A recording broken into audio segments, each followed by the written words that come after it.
Barka dai malam. Yawwa ga guri nan zauna. Da wani abu ne? A cikin tawagar ka akwai kuɗin ƙarya.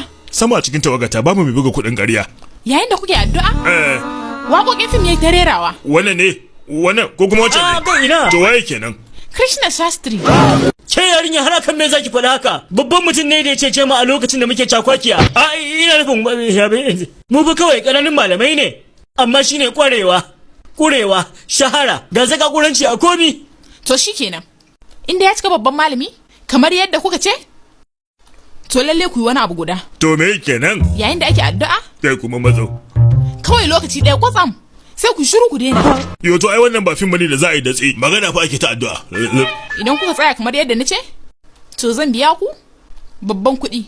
Ba za mu saka mu cikin wata cuwa-cuwa ba, ko ba haka ba? Ba. Yaro ya aka yi. Wato cuwa-cuwar nan fa mutane da yawa suna yin ta. Cuwa-cuwar ma ta yi yawa sai wacce ka zaɓo. Me laifi mun yi wannan karamar? Ba ruwa na da ilimin mukan cuwa-cuwar ku.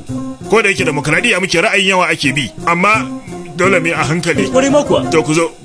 Aha, mambobin gundarin tawagata sun yanke shawarar su baki goyon baya.